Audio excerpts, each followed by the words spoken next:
ziaratan mbokk internet yi nuyu nañ leen ziar nañ leen fi ñu leen daan nuyoo di leen wax ne tey aussi dañ déplacé wu ñëw ba fii ci Diamniadio plus précisément ñëw seet si un espoir une valeur sûre dans l'arène maanaam ñëw seet si benn xale bu ndaw gëm boppam mën li muy def ñeme entraînement lool am coow moom laa ñëw seet si tey sama invité mi ngi tudd Armé bu Ngéwël Armé bu Ngéwël nekk fii ci Diamniadio pensionnaire de l'écurie Diamniadio le poulain de Dabdane moom laa ñëw seet si tey fas yéene séq ak moom waxtaan nekk poulain wu aussi Boy Dioum mën naa ne ñoom ñoo bokk seen Diamniadio di représenter fièrement le drapeau de Diamniadio fépp fu ñuy dem bu ñuy bëre ji fii ba Iba Mar drapeau Diamniadio la ñuy yóbbu moom la ñu ñëw seet si tey fas yéene séq ak moom waxtaan di leen wax dis que ne mbokki amateurs yi internautes yi bàyyi leen xel bu baax kii di Armé bu Ngéwël parce que xale bu ndaw la mais dafa gëm boppam ñeme entraînement nekk ci làmb ji bëgg ci dara kon bàyyi leen ko xel bu baax a baax parce que mi ngi ci yoonam di leen wax dis que ne dañ déplacé wu tey séq ak moom waxtaan pour que amateurs yi gën koo bàyyi xel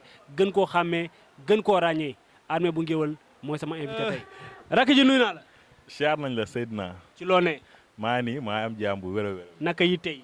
sant bu wér a wér ñoo ci kaw. Armé bu Ngéwël. waaw Armé bu Ngéwël la. Ngéwël gi lan la ci da ngay wane ne yow tu es fier d'être géwël. waaw loolu laay wane chaque jour nag fu ma mën toog damay wane ne damaa fier ci géwël bi ma doon quoi parce que yaay géwël la baay géwël waaw noonu la demee kon boobu màggee nekk ci làmb ji di ci yëngu rek da ngaa war a gën a mën a wane loolu.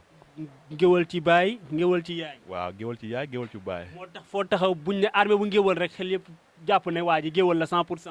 noonu lay demee foo ne Armé bu Ngéwël rek ñëpp ay kontaan paay làmb yeeg gir yooyu nekk ci làmb jeeg ñu dul géwël yëpp dañuy kontaan di la yéene ndam. ok mais rek ji Armé bu Ngéwël ci làmb maanaam sa histoire ak làmb fan la tàmbalee lan moo la boolee ak bëre.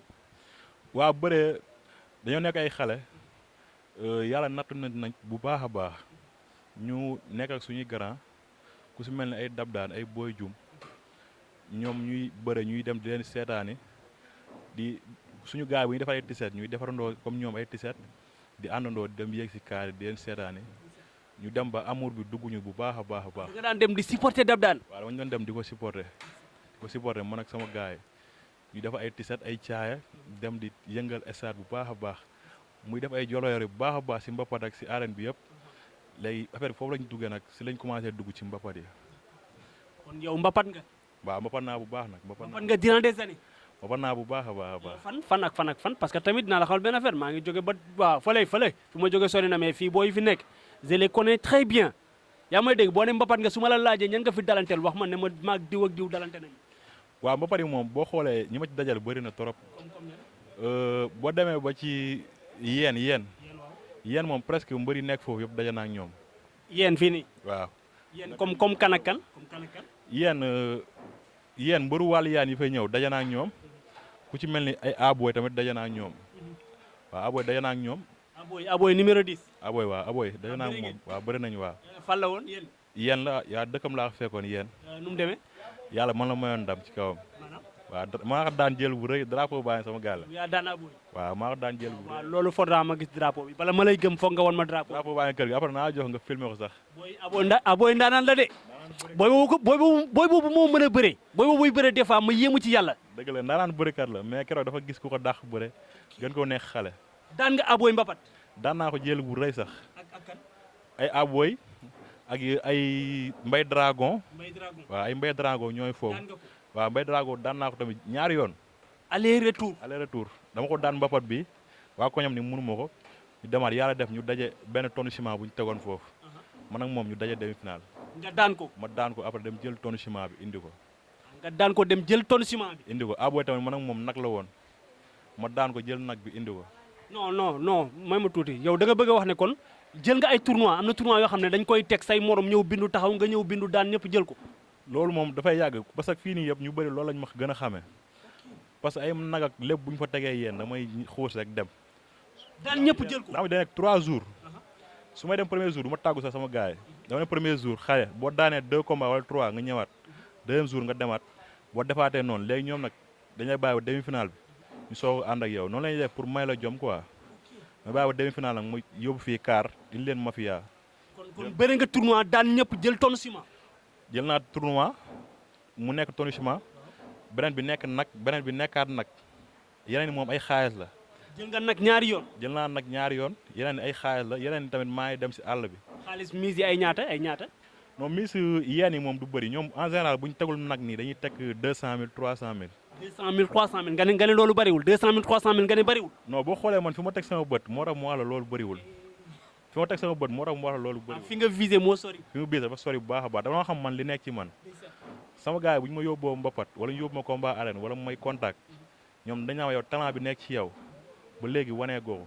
ci arène bi. waaw dañu ma talent bi nekk ci yow ba léegi wanee googu ñun ma nag gëm naa ne waa làmb ji dese nañ la xam mais si kanam tuuti looy gën a dem rek ñu gën a xam comme mooy Armé bu Ngéwél. mais sama classe gi ñoo ngi suivre de près xam nga man du ma xaar ba mbër taxaw ci benn niveau bi gars yi di ko coow ma soog la bàyyi xel non non man mbër day bëre premier combat ma bàyyi la xel li may séq ak yow ma séq ak yow delloo la cër bi ba mu mat sëkk parce que on ne sait jamais kan mooy téye làmb ji suba mën nga xeeb nit ki tey suba mu téye làmb ji yaa ngi may dégg donc ku ci nekk aussi dafay laaj ñu delloo la cër bi nga moom parce que aussi je vais dire une chose man pour man dama jàpp ne xam naa la bu baax parce que dañuy déggante lu bari mais li nga ma expliqué nii yàlla xam na ni mësuma koo xam. dëgg la waaw loolu noonu moom xam naa ni jotoo ko woon xam quoi mais gars yi ma dëkkal ak ñi nga xam ni man dama nekkoon xam nga dama nekk ba ma boole ñetti dëkk yàlla dafa ma nekk ma bokk ci waa Déen Biram Ndaw waaw di nuyu champion dafa nekk nag ku mel ni doomu Déen ak ay boy Déen ay Kayma ñoom ñëpp ay bàcc seeraas yàlla dafa ma boole foofu boole waat ma caaro gaaro fa la nekk. waaw gaaro fa la nekk laaw mi ngi fa Modou Faye maa leen di bëgg bu baax a baax ay ñoom yaxi Mbambilor ñoom ñëpp yaxi mi ngi Mbambilor waaw yaxi mu ngi Mbambilor ay waa caaro yi capitaine sama mag maa ngi koy nuyu Baye Mbaye capitaine bu écurie caaro yi Cap Vert sama grand frère la maa ngi koy nuyu ak ñoom Mor di nuyu Ahmed Dem numéro 2 ñoom ñëpp maa leen nuyu dem Alaaj Ndiaye Ahmed Dem bu mag ak Rëg parce que ñoo bokk benn ko ñoom ñëpp maa leen nuyu di féliciter Rëg nag si combat MMA bi mu jógee waaw di ko ñaanal bonne continuation quoi. mais benn instant rakk ji damay dellu si waat jayuma la nag li ma gis laay wax Armé bu Ngéwél dafa ñeme entraînement n'est-ce pas Armé bu Ngéwél dafa mën a bëre Armé bu Ngéwél du taxaw fenn ñu naan ana mbër mi tey boo romboon automatiquement ku la xool danaan mbër maa ngee yaa may dégg mais comme ni nga ko expliqué sànq lutte avec frappe bi gars yi dañ laa desee xam te waa ji yi taxaw sama wet nii daf daan kii da daan dugg ci làmb ji sol kii wam boobu noonu bu weex boobu noonu sama ndor bu weex boobu noonu kay naan booy bi fu mu jógee xam nga da ngay dégg commentaire yi kay naan booy fu mu jógee mais bu bëree nga yéemu ci yàlla mës na bëree daan jël bu rëy cartouche dafa simu kab bu mu soloon tegal ko na ko booy jëlal yóbbu yaa ngi may dégg kon moom dafay jógee Diamniadio dem Dakar di prouver tey dañ naan dab daan bu Diamniadio maanaam mi ngi représenté fièrement drapeau Diamniadio yow it nga war a ñëw dugg foofu noonu yaa may dégg Boy Dioum mi ngi fii nekk écurie Lebu gi pareil mais rek ji dugg nga town mais ba tey marqué goo sa empreinte. waaw dëgg la dugg naa town parce que man yàlla dafa def Thiès laa njëkkee. ok Thiès nga njëkk a bëre arène sa premier combat arène Thiès nga ko bëri. premier ak deuxième yëpp Thiès laa ko bëree Sidi Diakhaté. Sidi Diakhaté moo la tëggal. waaw sa premier combat kan moo bëri woon grand combat bi. sama premier combat Turbo bu Tiwaawan. waaw Turbo moo ko bëri woon. benn bi mbëru Dakar la nag écurie Père Max la nekk quoi mais damay fàtte tur bi. Turbo bu Tiwaawan moo bëri woon grand combat bi. moo daan jël bu rëy. nga bëree woon fa ak kan. maa fa bëri woon ak Boy Séeréer. Boy Séeréer waaw. nu mu demee. waaw yàlla mën na ci mën ndam. yow yaa ko daan. waaw maa ko daan jël. est-ce que mën nga dellu si waat ci film bi combat bi nu mu demee woon sa diggante ak Boy Séeréer bi arbitre sifflé génn seen diggante. waaw laamu jooñ nag dafa nekkoon laamu ji nga xam ne dafa ma jaraloon bu baax nag waaw parce que dab bi mu ñëwee ni que licence bi génn na après si lañ woowee Sidi Diakhaté man ma booyee mbaam nga mbooloo man ko wàllu mbooloo moom bu dee lool rek na sa xol sedd quoi parce que mbooloo sam naa mbooloo bu baax a baax parce que bu ñu jógee rek dañuy déplacé ñëpp depuis mbapat ba léegi après yàlla def mu jox ñu combat bi léegi ñu dem yóbbu stade mbooloo bu bëree bëri ba gars yi yaakaar nañ mbooloo bi ma yóbbu sax dina jouer sama bopp te man dama jaar mbapat quoi loolu du mën jouer sama bopp waaw après ñu taxaw arbitre sifflé si laa doxe ci kawam léegi mu daw xeex mu ñëw yooru après si laa ko dóore benn coup ci kanam après yàlla def mu ñëw nag mu dóor ko mbot mu daanu waaw dóor naa ko mbot bu rëy sax mu daanu vidéo waa ci YouTube bi sama gars yëpp yor nañ ko après xam naa ne mais boobu da nga ma koy won après kon da nga ko tëgg mbot mu xalangu mbot bu rëy laa ko dóor sax boobu kay top 5 la waroon dem sax d'accord nga jóge fa sa deuxième combat nga delluwaat Thiès deuxième combat ma delluwaat Thiès nu mu demee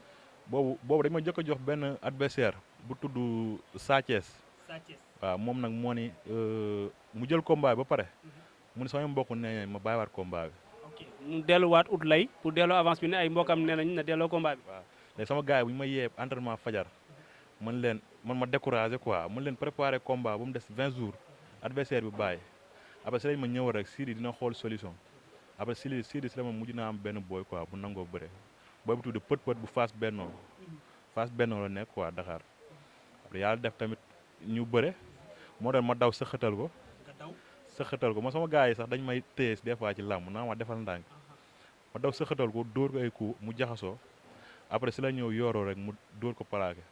nga amorcé plaquage. waaw plaqué laa ko dóor mu jaaxaan. waaw. nga signé 2 combats 2 victoires à Thiès. par la suite 3e combat bi nga ñëw Dakar. waaw 3e combat bi après si laa ñëwee Dakar quoi. mais lan moo tax li nga def Thiès Armé ba léegi gisaguñ ko Dakar kan nga fa daan déjà. Dakar Malick Niang Junior. Malick Niang Junior bu fan. Malick Niang Junior bu nekk Ikri Songane Gueye. ok Malick Niang Junior bu Tëngéej. moom nga fa daan. moom laa fa daan. ku bëri woon grand combat bi. boobu nag kii moo bëri woon Kéwal Aliou Mané. Aliou Mané Kéwal. Aliou Mané Kéwal jour lamb jooju la woon quoi.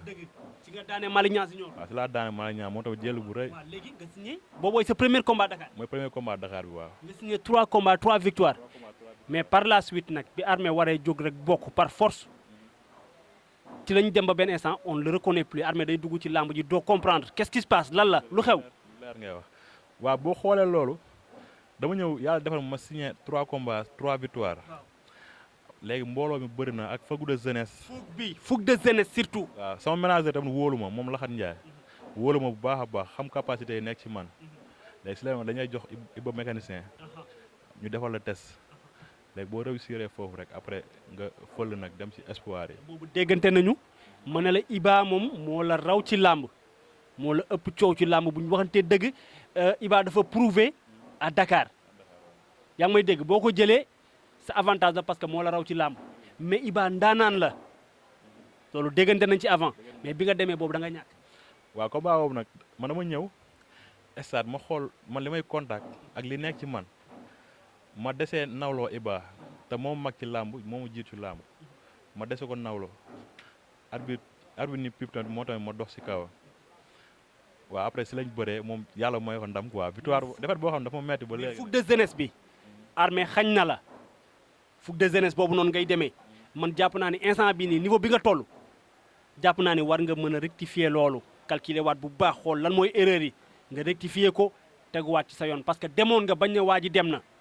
nga jékki-jékki freiné yaa ngi may dégg malgré le fait que ne freiné nañ la mais da nga cee jógee mbooloo mi ku xool Armé bu ñëwee ci kaw day fees tell ñu jox la grand combat yaa ngi may dégg Mor Mbaye ngéwal gi production jox la grand combat waroon ko tëgg fii ci stade municipal bu Bargny nga waroon cee bëri ak Bébé Daaru. waaw combat boobu moom Mor dañoo woo rek presque après sama gars yi fii ñoom dab ñoom laat yëpp. ñu ni d'accord nañ combat ak sama staff bi ñoom Aboulaye ñoom Maamo ñoom Mansour après si laa ni kon xaama jël combat bi léegi si lañ woo laxat waxtaan ak moom si prix après ñu d'accord après si laa jël combat bi. waaw nga waajal combat bi ba desul lu dul suba nga war a bëre ñu ne la arrêté nañu activité sportive yëpp. waaw loolu moom dafa nekk affaire bu garaaw boo xam ne dafa may def ay ree sax ba léegi